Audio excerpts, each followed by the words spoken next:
All right. I wanted to break those things up, kind of the theory, keep it in segments. So now we have 4 chords: C sharp minor, A major first inversion, E major second inversion, B major root. We have our 4 measures of drums. My beat is too slow. I'm going to make this 128 or 130-ish. At this point, I'm going to show you a new thing. I'm going to show you the shuffle edit mode because I want just kick drums going along here. So shuffle mode is going to allow me to highlight. This has to be done with the grabber. Highlight my first measure and hit Command D or Control D to duplicate. And what it's going to do is going to push these off to the right as we're duplicating. So I have just 4 measures of just the kick drum.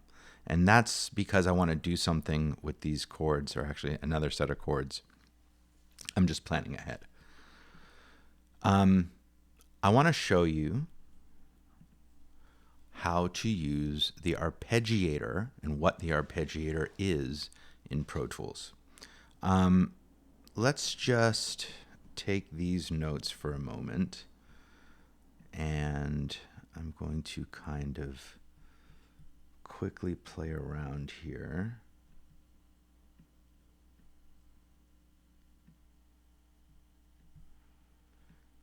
An arpeggio, remember, is when you are playing through a chord note by note, essentially, in any kind of pattern, really. So I'm kind of creating an on-the-fly arpeggio here. That is an arpeggio. Now, let's see if I can get back to my chord. Yes. All right. So an arpeggiator is an automated function in a lot of synthesizers that allow you to play through chords in a variety of different patterns. So what I have here is the natural grand piano. And if you come across I don't even need to see the MIDI notes. If you come across the part, you'll see play, arp, and mod. Arp stands for arpeggiator. And if you click on arp and then turn it on, so you need to turn on the arpeggiator, it is now going to play a 16th note rhythmic pattern in an up mode or up kind of pattern.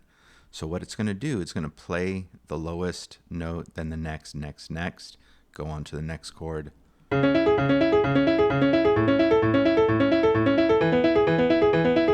Okay. If you click on the up, you see all the different patterns that are available. Up and down.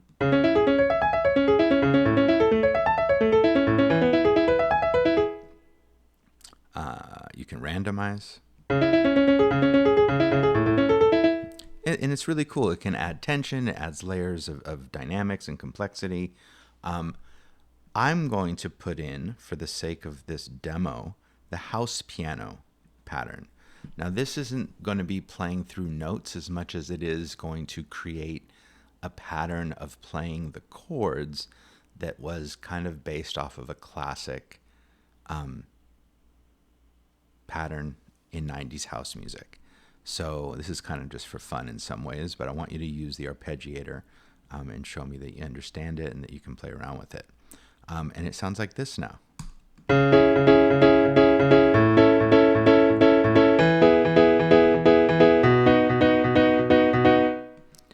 And if you change, 16ths, you can change it to 8ths.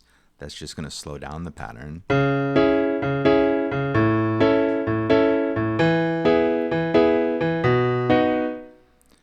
And if you were to put it on 30 seconds, it would kind of go crazy, which sounds like someone's just angry.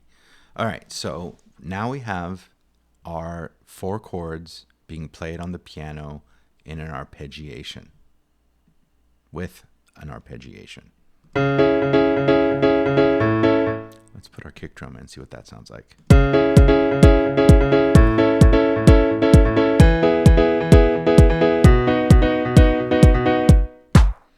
Okay, I'm going to duplicate that.